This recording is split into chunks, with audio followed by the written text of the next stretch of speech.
नमस्कार, स्वागत है आप सभी का लक्ष्य ऑफिशियल में। और एक बार फिर से समय हो चुका है, 9:45 हो चुके हैं। सभी लोग लाइव आ जाएं, क्योंकि कुछ दिनों से स्ट्रीमिंग हमारी प्रॉपर नहीं हो पा रही है, कहीं नेट इश्यूज की वजह से, तो कहीं क्लैरिटी नहीं आ पा रही है। तो आज हमने पूरी कोशिश की है इन सारी समस्याओं का समाधान करने की। तो प्लीज सभी लोग लाइव आ जाए और एक बार बता दें कि क्या सब कुछ क्लियर है, क्या सब कुछ क्लियर है। Very very good evening. कैसे हैं आप सभी लोग, कैसे हैं आप सभी लोग? चलिए बढ़िया है, तो आशा है आप सभी बढ़िया होंगे, आपकी स्टडीज भी बढ़िया चल रही होगी। अच्छा, मैं भी बढ़िया हूँ, मैं भी बढ़िया हूँ। ओके, मेरी आवाज आ रही है, प्रॉपर आ रही है, सब कुछ क्लियर है आज। चलिए आगे बढ़ते हैं। हमने कल जो टॉपिक देखा था, हमने अचानक से एंड कर दिया था, वहां से हम एक बार फिर से स्टार्ट करते हैं। हमने कल देखा था ऋग वैदिक कालीन देवताओं के बारे में कि इंद्र जो देवता है ये किस क्षेत्र से संबंधित है, या फिर जो मरुत देवता है आदि तूफान के देवता माने जाते हैं, या फिर जो देवता सोम है वो किस वनस्पति के देवता चूंकि माने जाते हैं। तो देवताओं के बारे में पढ़ा था। हमने ये भी देखा था कि ऋग वैदिक काल में जो प्रमुख देवता थे वो थे भगवान इंद्र, लेकिन उत्तर वैदिक काल आते आते भगवान इंद्र का स्थान ले लिया था प्रजापति ने। ओके, और इसके अलावा हमने कल देखी थी ऋग वैदिक कालीन प्रमुख नदियां स्किनी, चिनाब, वितस्ता, झेलम। याद तो हो गई होगी, क्योंकि मैंने कल बोला था कि पढ़ने के बाद ये जब वीडियो खत्म हो जाए तो आप आज रात को पढ़ना, देन आप कल मॉर्निंग में पढ़ना। तो आई होप कल रात में भी आपने पढ़ा होगा और आज मॉर्निंग में भी पढ़ा होगा, इस तरह से आपको याद हो जाएगा। चलिए अब हम उसके आगे बढ़ते हैं और फटाफट से कोशिश करते हैं कि हमारी चीजें जल्दी से जल्दी खत्म हो जाए। तो हमने देखा था कि उत्तर वैदिक काल में जब राजा का राज्याभिषेक किया जाता था तो उस समय राजसूय यज्ञ किया जाता था। देखिए कई सारे यज्ञ हुआ करते थे, राजसूय यज्ञ होता था, और फिर आगे हम देखेंगे कौन कौन से यज्ञ थे। यहाँ पर केवल राजसूय का नाम आया है, तो काफी विशाल प्रवृत्ति का, यह कह सकते हैं काफी बड़ा यज्ञ हुआ करता था। तो ऋग वैदिक काल में तो ये प्रचलन में नहीं था, लेकिन उत्तर वैदिक काल आते आते प्रचलन में आ गया था। अर्थात कह सकते हैं कि उस समय राजा अपने सिंहासन पर आसीन होने से पहले राजसूय यज्ञ का अनुष्ठान करवाता था। तो ये तो बहुत तेजी सा था। और उत्तर वैदिक काल में अगला जो पॉइंट है, कुछ लोग पूछ रहे हैं, मैं यहाँ पर मेंशन कर देती हूँ। हर रोज रात 9:45 पर, हर रोज रात 9:45 पर ये लाइव स्ट्रीमिंग होती है। और ये लूसेंट का डिस्कशन हम कर रहे हैं, लूसेंट को कंप्लीट करने की कोशिश कर रहे हैं। चलिए आगे बढ़ते हैं। हाँ, तो उत्तर वैदिक काल में वर्ण व्यवस्था या वर्ण व्यवसाय की बजाय जन्म के आधार पर निर्धारित होने लगा था। और शायद जब मैंने वैदिक काल स्टार्ट किया था तो फर्स्ट डे की क्लास में ही मैंने आप लोगों को बताया था कि एक ही ऋग वैदिक काल की अगर बात करें, अगर हम ऋग वैदिक काल की बात करें और इधर अगर हम उत्तर वैदिक काल की बात करें, ऋग वैदिक काल और उत्तर वैदिक काल, इन दोनों कालों के अंतर्गत ऋग वैदिक काल में एक ही परिवार के सभी सदस्य या एक ही परिवार के जो सदस्य थे उनमें से ब्राह्मण भी कोई सदस्य हो सकता था, ब्राह्मण भी हो सकता था। अगर वो सेवा कार्य में लगा हुआ है तो वो शूद्र भी हो सकता था। अगर कोई व्यक्ति व्यवसाय कर रहा है तो वो वैश्य भी हो सकता था। और यदि कोई व्यक्ति सैनिक कार्य कर रहा है, बचाव कार्य कर रहा है या रक्षा का कार्य कर रहा है तो वो क्षत्रिय हो सकता था। मतलब एक ही परिवार में रहने वाले बहुत सारे व्यक्ति अलग अलग वर्ण से संबंधित हो सकते थे। कुल मिलाकर के ऋग वैदिक काल में इन वर्णों का आधार जन्म ना होकर के कर्म था, अर्थात व्यवसाय था। जबकि उत्तर वैदिक काल में आते आते ये सारी चीजें खत्म हो चुकी थी। मतलब अगर कोई व्यक्ति ब्राह्मण है या शिक्षा देने का कार्य करता है, पूजा पाठ से संबंधित कार्य करता है, तो फिर आगे जाकर के उसका पुत्र भी ब्राह्मण बनेगा। ठीक है। यदि कोई व्यक्ति है वह शूद्र है, अर्थात सेवा कार्य में लगा हुआ है, तो उसका पुत्र या फिर उसके परिवार के सभी व्यक्ति शूद्र ही कहलाएंगे और आगे आने वाली जो भी पीढ़ी होगी वो शूद्र ही कहलाएगी। प्लीज लाइक करना मत भूलना, सभी लोग लाइक कर दीजिए। आज मैंने लाइक करने का बोला नहीं तो देखिए लाइक आए नहीं, है ना, यही करते हो आप लोग, प्लीज लाइक कर दिया करिए। चलिए, तो जो व्यक्ति अगर सेवा कार्य में लगा हुआ है अर्थात वह शूद्र है, तो उसके आने वाली पीढ़ी या फिर उसके परिवार के सभी सदस्य शूद्र ही कहलाएंगे। अर्थात कह सकते हैं कि उत्तर वैदिक काल में जो वर्ण व्यवस्था थी ये जन्म पर आधारित हो चुकी थी। जबकि ऋग्वैदिक काल में यदि कोई व्यक्ति ब्राह्मण है या शिक्षा देने का कार्य करता है, पूजा पाठ से संबंधित कार्य करता है या यज्ञ करता है, तो उसका जो पुत्र होगा, अगर पुत्र उसका सेवा कार्य या कह सकते हैं रक्षा कार्य करता है, तो फिर उसका पुत्र क्षत्रिय कहलाएगा। मतलब केवल कर्म के आधार पर वर्ण का निर्धारण हो जाता था। लेकिन उत्तर वैदिक काल आते आते, और ना केवल उत्तर वैदिक काल बल्कि तब से लेकर के आज तक यही व्यवस्था था, जन्म से ही वर्णों का निर्धारण होने वाली व्यवस्था चली आ रही है। राइट, समझ आ गया? आगे बढ़ते हैं। सभी लोग लाइक जरूर कर देंगे, सभी लोग लाइक जरूर कर देंगे। और अगर आपको इससे संबंधित टेस्ट देना है तो लक्ष्य ऑफिशियल 2 को आपकी स्क्रीन पर लिंक दी जा रही है, उस पर क्लिक करके लक्ष्य ऑफिशियल 2 को सब्सक्राइब कर लेंगे और हर रोज रात 9 बजे टेस्ट पर जरूर ऐड होंगे। चलिए आगे बढ़ते हैं। उत्तर वैदिक काल में हल को सिरा और हल रेखा को सीता कहा जाता था। सीता बेसिकली भूमि थी, ठीक है। तो उत्तर वैदिक काल में, अभी यहाँ स्पेशली बात होगी उत्तर वैदिक काल की, क्योंकि ऋग्वैदिक काल के बारे में बहुत सारी चीजें हमने स्टार्टिंग में ही देख ली। तो उत्तर वैदिक काल में हल को क्या कहा जाता था, ये पूछा जा सकता है। तो जो हल था उसे कहा जाता था सिरा, सिरा, और जो हल रेखा थी उसे कहा जाता था सीता। सिरा और सीता, बहुत इजी है, ठीक है। आगे बढ़ेंगे। उत्तर वैदिक काल में निष्क और शतमान मुद्रा की इकाइयां हुआ करती थी। देखिए, बेसिकली अगर ऋग्वैदिक काल की बात की जाए तो वहां पर वस्तु विनिमय के आधार पर सारी व्यवस्थाएं कायम थी। मतलब अगर आपको कुछ वस्तु चाहिए, किसी चीज की जरूरत है आपको, तो वस्तु विनिमय ही प्रचलन में था। लेकिन उत्तर वैदिक काल आते आते मुद्रा भी प्रचलित हो चुकी थी। तो उत्तर वैदिक काल में जो मुद्रा की इकाइयां थी, पूछा जा सकता है उत्तर वैदिक काल में थी, ठीक है। ऋग्वैदिक काल में वस्तु विनिमय प्रणाली ही प्रचलन में थी। तो उत्तर वैदिक काल में मुद्रा की इकाइयां क्या थी? मुद्रा की इकाइयां थी निष्क और शतमान, निष्क और शतमान। तो ये दोनों क्या थी? उस दौरान की मुद्रा की इकाई। जैसे अभी अपना रुपया है, अमेरिका चले जाएंगे, डॉलर है, तो उस समय पर वहां पर इकाइयां हुआ करती थी निष्क और शतमान। जो लोग नए ऐड हो रहे हैं प्लीज वीडियो को लाइक जरूर कर दें। अगर अभी तक चैनल को सब्सक्राइब नहीं किया है तो प्लीज सब्सक्राइब कर दें। और आज मैं मोस्टली क्या, आज मैं किसी के भी आंसर्स नहीं ले पा रही, किसी के भी क्वेश्चंस नहीं ले पा रही हूँ। तो आप एक काम करेंगे, जब ये वीडियो एंड हो जाएगा नीचे कमेंट बॉक्स में जाकर के कमेंट करके आप अपना क्वेश्चन जरूर लिख देंगे, मैं वहां पर आंसर देने की पूरी कोशिश करूंगी। चलिए आगे बढ़ते हैं। लेकिन ये तो इकाइयां थी मुद्रा की निष्क और शतमान।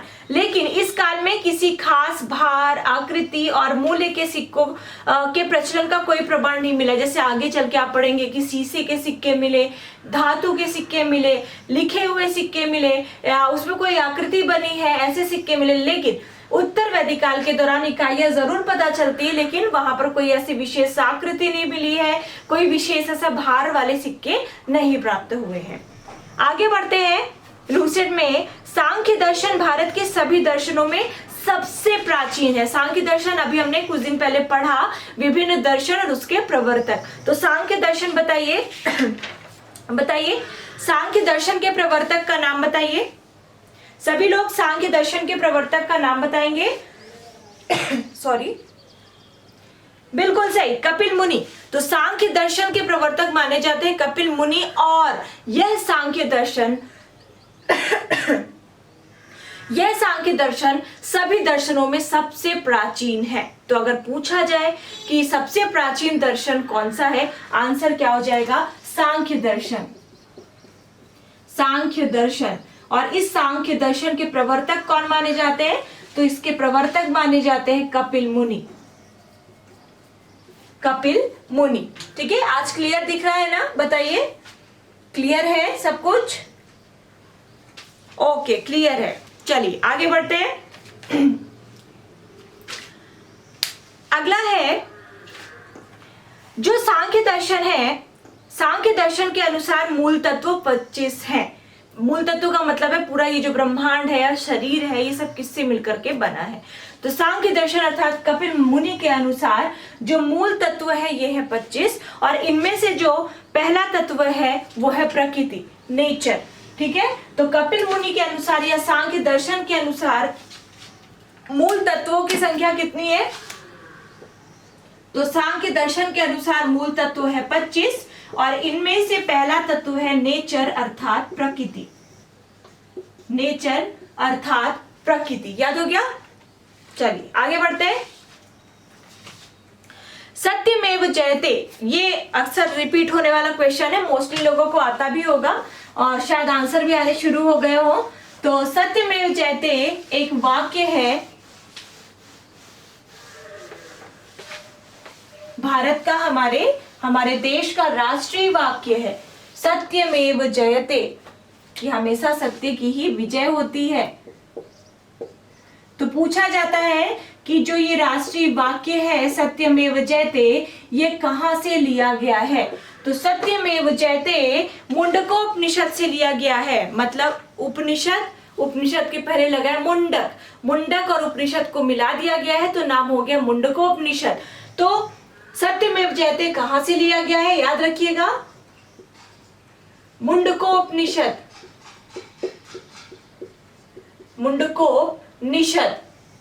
ठीक है, चलिए बिल्कुल सही, सभी लोग बता रहे हैं। रिपीट होने वाला क्वेश्चन है, काफी कॉमन क्वेश्चन है।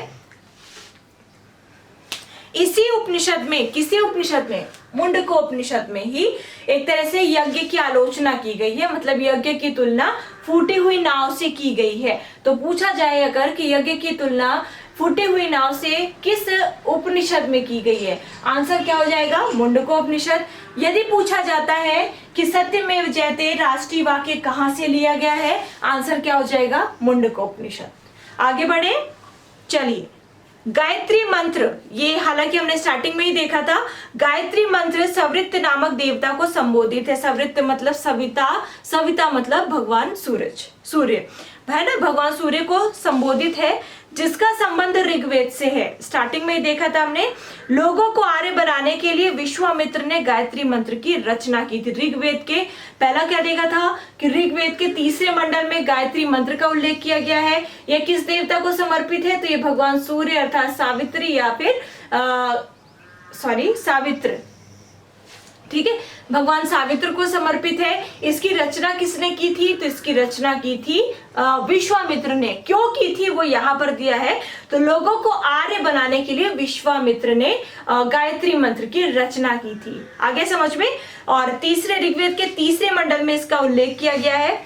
आगे बढ़े, श्राद्ध की प्रथा। अब श्राद्ध होता है ना, जो हिंदू धर्म से बिलोंग करते हैं उन्हें पता होगा। देखिए, आर्य जो संस्कृति थी ये पूर्णतः हिंदू संस्कृति थी। तो जो श्राद्ध हुआ करता, अभी भी होता है मतलब, तो ये श्राद्ध जो है इसकी शुरुआत की थी सबसे पहले निमि ने। निमि कौन थे देखते हैं। तो श्राद्ध की शुरुआत की थी निमि ने, और ये निमि थे दत्तात्रेय ऋषि के बेटे, दत्तात्रेय ऋषि के पुत्र। वैदिक कालीन एक ऋषि थे दत्तात्रेय, इनके पुत्र थे निमि, और इन्होंने ही शुरुआत की थी सबसे पहले श्राद्ध की, जो कि आज भी होता है ना। तो किसने की थी शुरुआत? दत्तात्रेय ऋषि के पुत्र निमि ने। आगे बढ़ते हैं। उत्तर वैदिक काल में कौशाम्बी नगर में पहली बार पक्की ईंटों का प्रयोग किया गया है। कहां पर? कौशाम्बी नगर में। यूं तो यह ग्रामीण संस्कृति थी, बहुत ज्यादा प्रमाण मिले नहीं है, लेकिन कौशाम्बी नगर एक ऐसा नगर था जहां पर पक्की ईंटों के प्रयोग किए जाने के प्रमाण मिलते हैं। आगे बढ़ेंगे, सभी लोग लाइक जरूर कर दे प्लीज, रिक्वेस्ट है आप सभी लोगों से, लाइक कर दे और शेयर करना बिल्कुल भी ना भूलें। चलिए आगे बढ़ते हैं। महाकाव्य कितने हैं? तो महाकाव्य हैं 2। बेसिक सा क्वेश्चन है, बच्चों को भी पता होगा। तो महाकाव्य कितने हैं? महाकाव्य है 2। कौन कौन से? पहला महाकाव्य है जो इस समय टीवी पर आ रहा है, रामायण, और दूसरा महाकाव्य है महाभारत। एक भगवान राम से संबंधित महाकाव्य, दूसरा भगवान कृष्ण से संबंधित महाकाव्य। तो ये दो महाकाव्य हैं। जो महाभारत है ये बहुत इंपॉर्टेंट है, जो मैं लाइन बोलने जा रही हूँ सब लोग ध्यान से सुनेंगे, मोस्टली लोगों को तो पता भी होगा। तो ये जो महाभारत है इसका पुराना नाम था जय संहिता। महाभारत का पुराना नाम था जय संहिता, ठीक है। और अब ये नाम हो गया है, जय संहिता का ही नाम हो गया है महाभारत। तो ये पुराना नाम क्या था ये पूछा जा सकता है। तो महाभारत का पुराना नाम क्या था, जय संहिता। और यह विश्व का सबसे बड़ा महाकाव्य है। रामायण से भी बड़ा महाकाव्य है महाभारत, जिसका पुराना नाम क्या था, जय संहिता। तो सबसे बड़ा विश्व का, वो भी विश्व का सबसे बड़ा महाकाव्य कौन सा है अगर पूछा जाए तो आपका आंसर क्या आएगा, महाभारत। महाभारत नाम से ही प्रतीत होता है ना। आगे बढ़ते हैं। गोत्र नामक संस्था का जन्म उत्तर वैदिक काल में हुआ। मैंने बताया था ना, विश्वामित्र, वशिष्ठ, बहुत सारे ऐसे ऋषि थे जिनके नाम पर आज भी लोगों के गोत्र चलते हैं। आपका भी होगा कुछ, मेरा भी होगा कुछ। तो जो ये गोत्र प्रथा थी इसका भी उद्भव उत्तर वैदिक काल से ही हुआ, ऋग वैदिक काल से नहीं, उत्तर वैदिक काल से हुआ, याद रखेंगे। वेदांत दर्शन के मौलिक ग्रंथ ब्रह्म सूत्र या वेदांत सूत्र की रचना बादरायण ने की थी। बादरायण ने उत्तर मीमांसा की भी ये प्रवर्तक थे बादरायण। उसके अलावा कुछ वेदांत दर्शन के ग्रंथ हैं जैसे ब्रह्म सूत्र और वेदांत सूत्र, याद रख लीजिएगा। तो ब्रह्म सूत्र के रचनाकार कौन थे, तो ये थे बादरायण। ब्रह्म सूत्र बादरायण, अभी पूछूंगी कुछ देर में। ब्रह्म सूत्र के कौन है, बादरायण। और वेदांत सूत्र, वेदांत सूत्र इसके कौन है, तो इसके भी हैं बादरायण। ब्रह्म सूत्र और वेदांत सूत्र दोनों के। इसके अलावा हमने एक और क्या चीज देखी थी, उत्तर मीमांसा। उत्तर मीमांसा के भी प्रवर्तक हैं बादरायण। और इस तरह से आपका वैदिक काल भी हो जाता है एंड। तो अब तक हमने कंप्लीट किया प्राचीन भारतीय इतिहास को जानने के कौन कौन से स्रोत है, चाहे वो पुरातात्विक हो, चाहे वो धर्म ग्रंथ हो, चाहे वो वेद हो। उसके बाद हमने सिंधु घाटी सभ्यता कंप्लीट किया। आज हमने एंड कर लिया है अपना वैदिक संस्कृति या वैदिक काल।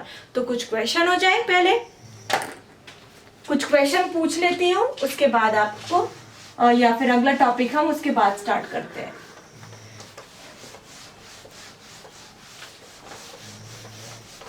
चलिए, अभी तक चैनल को सब्सक्राइब नहीं किया है, आप में से जो भी लोग नए आ रहे हैं प्लीज चैनल को सब्सक्राइब जरूर कर लेंगे। और आपकी स्क्रीन पर एक लिंक दी जा रही है, उस लिंक पर क्लिक करके एक दूसरा भी चैनल है लक्ष्य ऑफिशियल 2, जिस पर स्पेशली लाइव टेस्ट लिया जाता है, उसे भी सब्सक्राइब कर लेंगे। और इस वीडियो को लाइक करना बिल्कुल भी ना भूले। चलिए, क्वेश्चन नंबर फर्स्ट आपके लिए, विश्व का सबसे बड़ा महाकाव्य, बहुत इजी सा क्वेश्चन, बताइए विश्व का सबसे बड़ा महाकाव्य कौन सा था या कौन सा है, सॉरी, विश्व का सबसे बड़ा महाकाव्य। वेरी गुड, ठीक है, महाभारत वाले बिल्कुल सही है, वेरी गुड। देखिए, मैं किसी का नाम नहीं ले पाऊंगी अभी, तो आप लोग निराश नहीं होंगे, परेशान नहीं होंगे। आप लोगों को चलते रहना है, आंसर देते रहना है। मेरे नाम लेने ना लेने से क्या होता है, क्या फर्क पड़ता है, कुछ भी फर्क नहीं पड़ता। आपके जैसे आप एक इंसान हो, वैसे मैं भी एक इंसान ही हूँ। तो ऐसा तो है नहीं कि मेरे मुंह से निकला हुआ शब्द जो है वो कुछ चमत्कारी होगा। तो प्लीज आप लोग निराश ना हुआ करें, दुखी मत हुआ करें कि मैं किसी का नाम नहीं लेती, छूट जाता है अगर किसी का नाम तो। ठीक है, महाभारत था। आगे, महाभारत का पुराना नाम बताइए, महाभारत का पुराना नाम बताइए। वेरी गुड, महाभारत का पुराना नाम था जय संहिता। प्लीज सभी लोग आंसर देने की कोशिश किया करें, सभी लोग आंसर देने की कोशिश किया करें। अगर नहीं भी आ रहा है तो एक बार आप याद करने की जरूर कोशिश किया करो। और आज नहीं आ रहा है, कल नहीं आ रहा है या कल नहीं आएगा, पढ़ते पढ़ते एक दिन तो ऐसा जरूर आएगा कि आपको आंसर सारे सही आएंगे। जय संहिता नाम था, ठीक है। ये बताइए, सत्यमेव जयते ये कहां से लिया गया है यह वाक्य? सत्यमेव जयते वाक्य कहां से लिया गया है, बताइए। वेरी गुड, मुंडकोपनिषद से। जिन्हें नहीं पता वो प्लीज याद कर लीजिए, क्योंकि एग्जाम में हमेशा ये रिपीट होने वाला क्वेश्चन है। तो मुंडकोपनिषद से लिया गया है सत्यमेव जयते। चलिए अगला क्वेश्चन बताइए। श्राद्ध की प्रथा सबसे पहले सर्वप्रथम किसने प्रारंभ की थी? श्राद्ध की प्रथा सर्वप्रथम किसने प्रारंभ की थी, बताइए।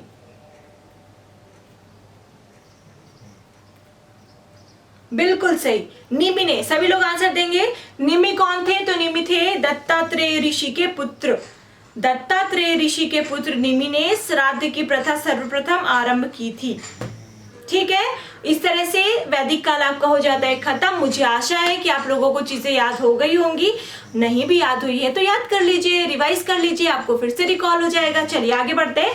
अगला जो पॉइंट है, टॉपिक है, वो है आपके लूसेंट में महाजनपदों का उदय। तो हमने वैदिक काल खत्म कर लिया, अब हम शुरू करते हैं महाजनपदों का उदय। महाजनपदों का उदय। अब यहां पर बहुत ज्यादा डिटेल नहीं जाएंगे, बिकॉज हम क्या पढ़ रहे हैं? लूसेंट। तो आप फ्लैशबैक में जाएंगे, आप एक बार याद कीजिए। अरे हाँ, लाइक कर दीजिए सभी लोग, लाइक बहुत कम आ रहा है, प्लीज सभी लोग लाइक कर दे।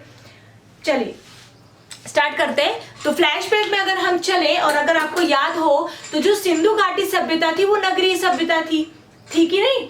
उसके बाद आती है वैदिक काल संस्कृति या वैदिक काल। तो वैदिक काल या वैदिक संस्कृति एक ग्रामीण सभ्यता थी, है ना? वहां पर मतलब फिर वो हम डिटेल जब पढ़ेंगे तब पढ़ेंगे, ठीक है? उसके बाद महाजनपदों का उदय हो जाता है और इसे कहा जाता है द्वितीय नगरीय क्रांति। क्या कहा जाता है?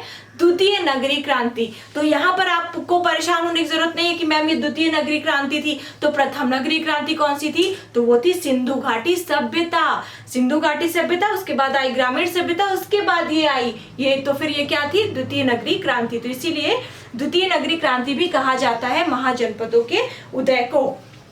आपके जो लूसेंट में दिया हुआ है वो ये है कि बुद्ध के जन्म के पूर्व 6ठी शताब्दी ईसा पूर्व में भारतवर्ष 16 महाजनपदों में बटा हुआ था। जैसे भारत में अभी वर्तमान में कितने राज्य हैं?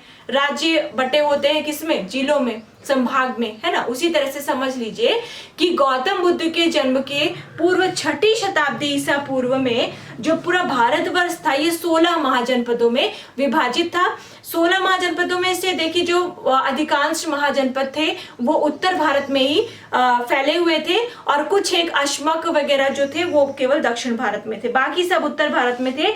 और ये जो महाजनपद है 16, इनकी जानकारी कहाँ से मिलती है? तो इनकी जानकारी मिलती है एक बौद्ध ग्रंथ है अंगुत्तर निकाय।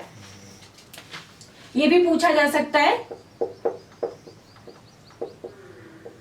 अंगुत्तर निकाय से जानकारी मिलती है महाजनपदों की, और अंगुत्तर निकाय बौद्ध धर्म से संबंधित है, बौद्ध धर्म से संबंधित है। समझ में आ गया?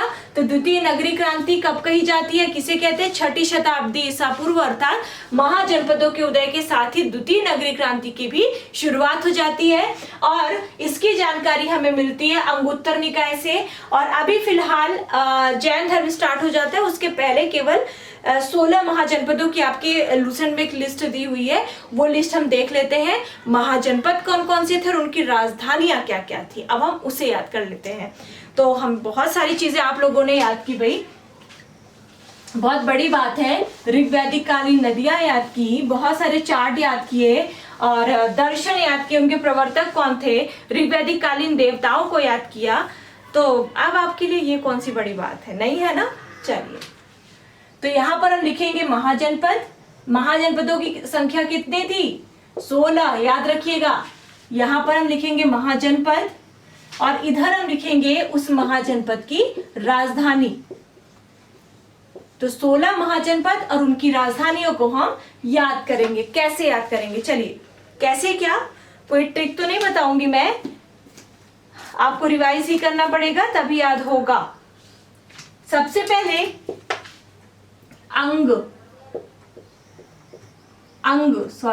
इस समय मैं बहुत ज्यादा अशुद्ध लिखने लगी हूँ, तो कहीं पर अगर आपको बोर्ड में लिखा हुआ अशुद्ध मिलता है तो इग्नोर कीजिएगा या फिर कमेंट करके मुझे सुधारने की कोशिश कीजिएगा। सभी लोग लाइक कर देंगे।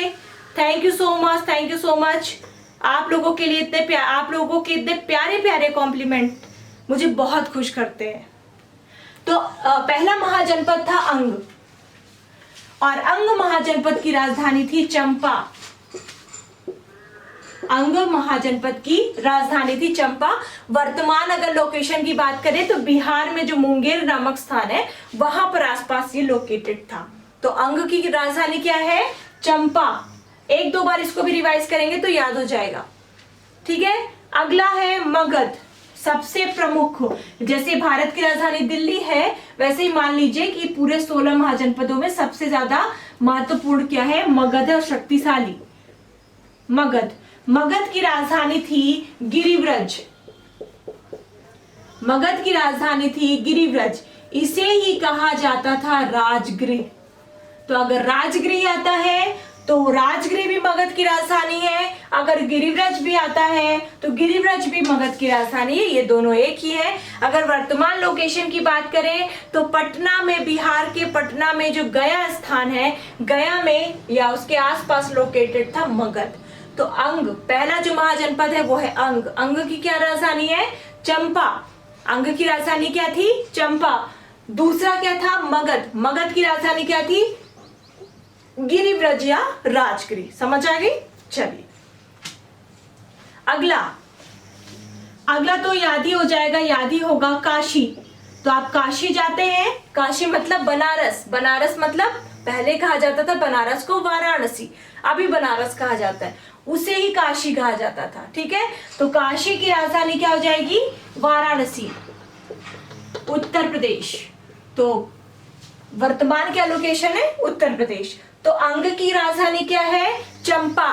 मगध सबसे महत्वपूर्ण है तो वो तो याद ही रहेगा। तो मगध की राजधानी क्या है? गिरिव्रज या फिर राजगृह। काशी, काशी की राजधानी क्या थी? वाराणसी। उसके बाद जो अगला महाजनपद है वो था वत्स। वत्स जाओ, ठीक है। तो वत्स की राजधानी थी कौशाम्बी। वत्स कौशाम्बी जाओ। ट्रिक बनाने की कोशिश कर रही हूं, बना नहीं रही हूं, कोशिश कर रही हूं। वत्स कौशाम्बी जाओ। तो वत्स की राजधानी क्या हो गई? कौशाम्बी हो गई। और इसका अगर वर्तमान लोकेशन की बात करें तो प्रयागराज के आसपास का जो क्षेत्र है वहां पर ये लोकेटेड रहा होगा। समझ आ गया? कोई दिक्कत? याद नहीं होंगे जल्दी, जल्दी अगर पहली बार पढ़ रहे हैं तो बिल्कुल पहली बार में तो याद नहीं होंगे, बार बार रिवाइज करने से जरूर याद होंगे। तो अंग, पहला महाजनपद क्या था? अंग। रिकॉल करवा देती हूँ। अंग की राजधानी थी चंपा, है ना। मगध, मगध की राजधानी थी गिरिव्रज या फिर राजगृह। काशी, वाराणसी, वत्स, कौशाम्बी। तो अब आप अपने हिसाब से ट्रिक बना लीजिए। मैं क्या ट्रिक बताऊं? बिना ट्रिक के भी कुछ चीजें पढ़नी चाहिए। चलिए अगला है वज्जी। अगला महाजनपद है वज्जी। वज्जी की क्या राजधानी थी? तो वज्जी की राजधानी थी वैशाली। वा से वज्जी, वैसे तो वा से वत्स भी आता है, लेकिन वत्स की कौशाम्बी अगर याद रहे तो वज्जी की राजधानी याद कर लीजिएगा वैशाली। वैशाली, ठीक है।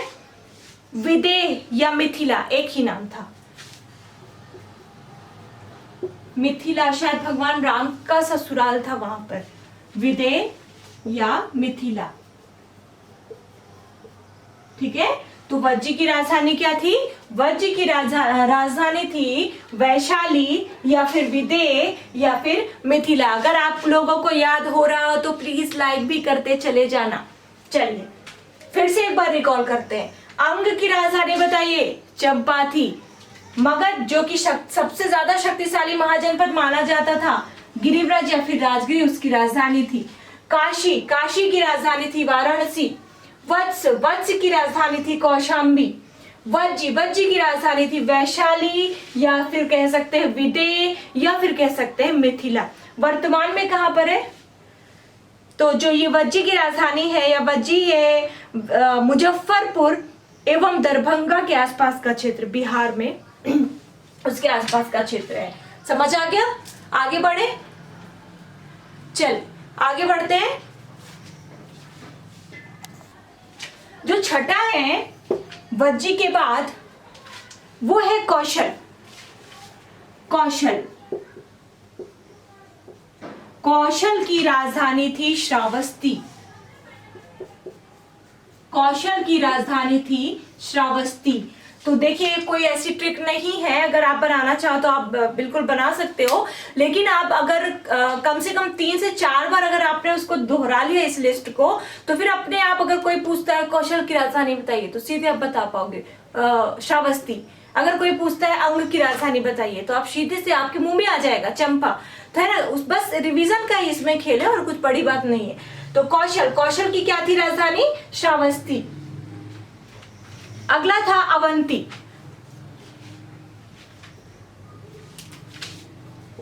अगला महाजनपद था अवंती। अवंती की क्या राजधानी थी? अवंती के भी 2 भाग हुआ करते थे। अवंती मध्य प्रदेश का उज्जैन, उज्जैन के आसपास का क्षेत्र और उज्जैन, ठीक है। तो अवंती के भी 2 भाग हुआ करते थे।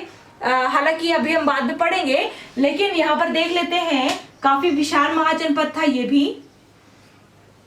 उत्तरी अवंती अलग थी, उत्तरी अवंती, और दक्षिणी अवंती अलग थी। उत्तरी अवंती और दक्षिणी अवंती दोनों अलग अलग थे। तो अवंती के अंतर्गत जो उत्तरी अवंती थी इसकी राजधानी हुआ करती थी उज्जैनी। तो इसकी राजधानी क्या थी? उज्जैनी, यही उज्जैन, उज्जैनी। जो दक्षिणी अवंती थी इसकी राजधानी हुआ करती थी माहिष्मती, महेश्वर, खंडवा, ये वाला जो एरिया है ये। तो अब आप सोच रहे होंगे मैम अगर कोई डायरेक्टली पूछ ले कि अवंती की राजधानी क्या थी, तो अब अगर डायरेक्ट पूछता है तो आप उज्जैनी बता देंगे। बाकी अगर उसको थोड़ा डिटेल जानने की इच्छा है तो ये जरूर बताएंगे कि अवंती भी 2 भागों में बटी हुई थी, उत्तरी अवंती अलग, दक्षिणी अवंती अलग। उत्तरी अवंती की राजधानी थी महिष्मती, जबकि दक्षिणी अवंती की राजधानी थी सॉरी उत्तरी अवंती की राजधानी थी उज्जैनी, जबकि दक्षिणी अवंती की राजधानी थी महिष्मती। आगे समझ में? चलिए आगे बढ़ते हैं। मुझे तो ये मिटाना पड़ेगा, मिटा लेती हूं। रिवाइज जरूर कर लिया करिए, जब भी पढ़े याद हो जाता है तुरंत, लेकिन जरूरी नहीं कि वो बहुत टाइम तक आपके माइंड में स्टोर रहे। स्टोर तभी रहेगा जब आप उसको समय समय पर रिवाइज करोगे, ठीक है। मैं यहाँ पर जड़ी बूटी नहीं देती हूँ और ना ही मैं दे पाऊंगी। जड़ी बूटी आपके अंदर है, सारी कलाएं आपके अंदर हैं। चलिए आगे बढ़ते हैं। अगला है महाजनपद 8वां मल्ल। मल्ल महाजनपद, मल्ल महाजनपद की राजधानी थी कुशावती, गोरखपुर के पास। वर्तमान में गोरखपुर जो है उसके आसपास। तो मल्ल की राजधानी थी कुशावती। मल्ल की राजधानी क्या थी? कुशावती। अगला है पांचाल। अगला महाजनपद है पांचाल। तो पांचाल की राजधानी थी अहिछत्र, अहिछत्र, और इसे ही कहा जाता है काम्पिल्य। अहिछत्र या फिर काम्पिल्य, समझ आ गई? तो पांचाल की राजधानी क्या थी? अहिछत्र या काम्पिल्य। जो उत्तर प्रदेश में बरेली है, बदायूं है, उसके आसपास का क्षेत्र था ये अहिछत्र या काम्पिल्य वाला। तो ये हो गया। अगला जो है 10वां, एक बार रिवाइज कर लेते हैं भाई। तो वज्जी, वज्जी की राजधानी हमने क्या देखी थी? वैशाली, विदेह या फिर मिथिला। कौशल की राजधानी हमने देखी थी श्रावस्ती। अवंती की राजधानी देखी थी हमने उज्जैनी और माहिष्मती। मल्ल की राजधानी देखी हमने कुशावती। पांचाल की राजधानी देखी हमने अहिछत्र या फिर काम्पिल्य। अगला जो महाजनपद है वो है चेदी। चेदी, अब देखिए इस अवंती को और इस चेदी को याद रखिएगा, मतलब इसकी राजधानी तो बहुत अच्छे से याद होनी चाहिए। क्यों याद होनी चाहिए वो मैं आगे बताऊंगी, आप में से बहुत सारे लोगों को पता भी होगा। तो अगला महाजनपद था चेदी। चेदी की राजधानी थी शक्तिमती। चेदी की राजधानी थी शक्तिमती। वर्तमान में बुंदेलखंड का पूरा भाग है वो इसके अंतर्गत आता था। तो चेदी की राजधानी क्या थी? शक्तिमती। अगला था कुरु, वही वाला कुरुक्षेत्र वाला। कुरु की राजधानी हुआ करती थी इंद्रप्रस्थ, ये तो याद ही होगा। कुरु की राजधानी क्या थी? इंद्रप्रस्थ। हरियाणा, वर्तमान में दिल्ली, मेरठ के आसपास का जो क्षेत्र था वो इसमें शामिल हुआ करता था। ये भी मुझे हटाना पड़ेगा। कुरु हो गया, तो कुरु की राजधानी क्या देखी हमने? इंद्रप्रस्थ। उसके बाद है अगला मत्स्य, मछली वाला मत्स्य। मत्स्य की राजधानी थी विराटनगर। मत्स्य की राजधानी थी विराटनगर। यह जो मत्स्य क्षेत्र था ये राजस्थान में स्थित था। राजस्थान के आसपास का जो क्षेत्र था उसे मत्स्य महाजनपद के नाम से जाना जाता था। राजधानी क्या थी इसकी? तो इसकी राजधानी थी विराटनगर। प्लीज रिकॉल करते रहेंगे। रिकॉल इन द सेंस यहां पर मैं पढ़ाती हूं या आपको याद करवाती हूं, आप उसको रिवाइज करते रहेंगे। तो मत्स्य की राजधानी थी विराटनगर। अगला है कंबोज।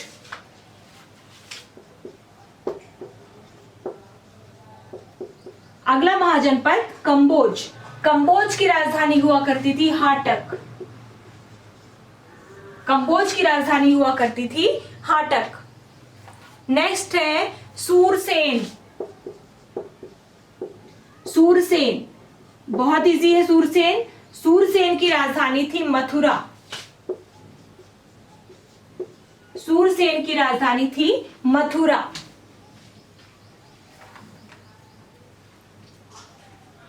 अगला है गांधार। अगला महाजनपद गांधार। गांधार महाजनपद की राजधानी थी तक्षशिला। गांधार महाजनपद की राजधानी थी तक्षशिला। ठीक है, अब एकमात्र बचता है वो है अशमक। 16वां महाजनपद एकमात्र बचता है वो है अशमक, और अशमक की राजधानी थी पोतन, या फिर कहीं कहीं पर पोटली भी लिखा हुआ मिलेगा, सब सेम ही है। तो अशमक की राजधानी थी पोतन। और ये भी महत्वपूर्ण, ये भी महत्वपूर्ण, यूं तो सारे महत्वपूर्ण है, ये मत सोचिएगा, लेकिन इनमें बहुत कुछ खास बात भी है, इसलिए मैं महत्वपूर्ण कर रही हूं। तो सबसे पहले ध्यान दीजिए चेदी और अवंती में। अवंती हट गया है, तो चेदी और अवंती, जो चेदी और अवंती है ये 16 महाजनपद में दो ऐसे महाजनपद थे जो कि वर्तमान मध्य प्रदेश के क्षेत्र में स्थित हुआ करते थे। तो पूछा जाता है कि मध्य प्रदेश में कितने महाजनपद स्थित थे? तो थे दो। कौन कौन से? पहला था अवंती, दूसरा था चेदी। अवंती की राजधानी थी उज्जैनी महिष्मती। चेदी की राजधानी हुआ करती थी शक्तिमती। ठीक है, चेदी बुंदेलखंड के आसपास का क्षेत्र, और वो बुंदेलखंड का क्षेत्र मध्य प्रदेश में भी आता है। समझ आ गया? तो अवंती और चेदी दो ऐसे महाजनपद जो कि मध्य प्रदेश में स्थित थे।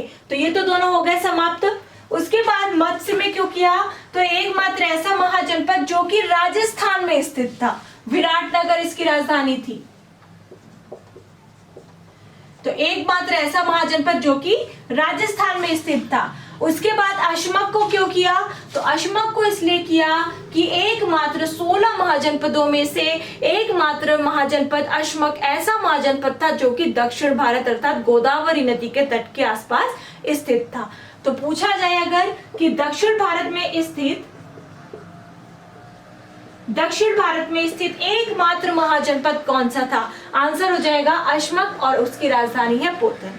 तो आशा है कि आपको याद हो गया होगा, आपको इंटरेस्ट आया होगा। तो पूछ लेती हूँ, इसको हटा देती हूँ, उसके बाद पूछ लेती हूँ।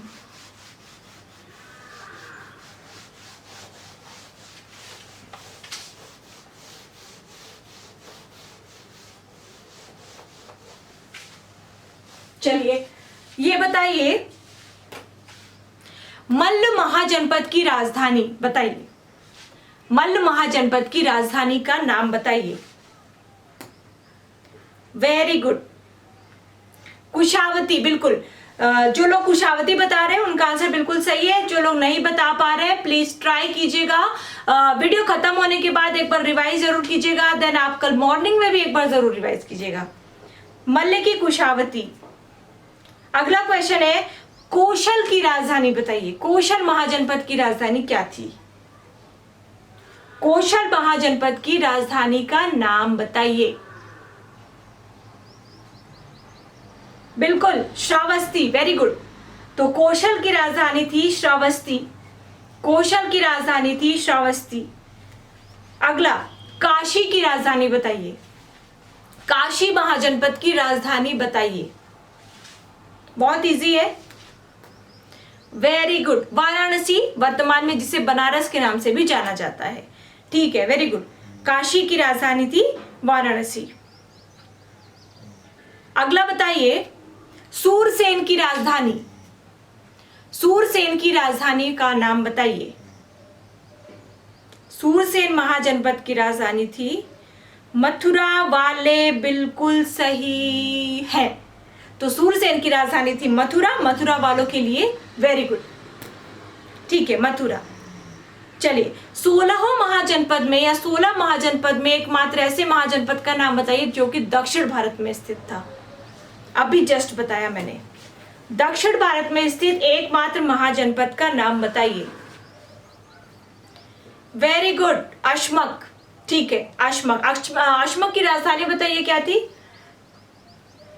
अशमक की राजधानी का नाम बताइए।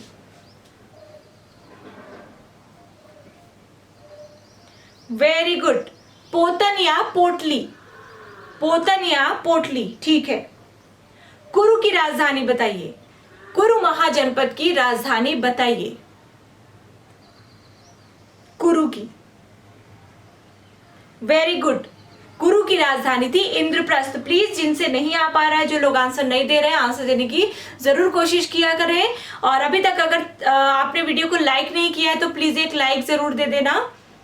चलिए, तो कल के लिए जैन धर्म आज स्टार्ट नहीं करूंगी क्योंकि कल के लिए आप लोगों के लिए बहुत बड़ा सा होमवर्क है। और होमवर्क यही है कि जो 16 महाजनपद है उनको याद करना है। ऐसे नहीं याद करना है कि अगर मैं पूछूं तो आप बता पाए कौशल। कौशल की राजधानी श्रावस्ती, केवल राजधानी याद नहीं करना है आपको। 16 के 16 महाजनपद की पूरी लिस्ट याद होनी चाहिए। अगर कोई पूछ ले कि 16 महाजनपदों के नाम बताइए या फिर आपके एग्जाम में लिखने को आ जाए तो फिर आप क्या करोगे? तो इसलिए 16 महाजनपद के आपको नाम याद करके आना है और उसके साथ ही उनकी राजधानियां तो आपको याद करके आना ही है।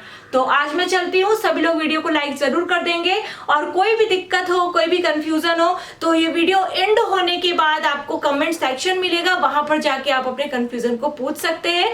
बाकी आपके स्क्रीन पर एक लिंक दी जा रही है, उस पर क्लिक करके हर रोज या अल्टरनेटेड, हालांकि वहां पर टेस्ट होते हैं, एक दिन छोड़ के एक दिन टेस्ट हो रहा है, तो रात को 9 बजे लक्ष्य ऑफिशियल 2 में उस टेस्ट पर जरूर जुड़े।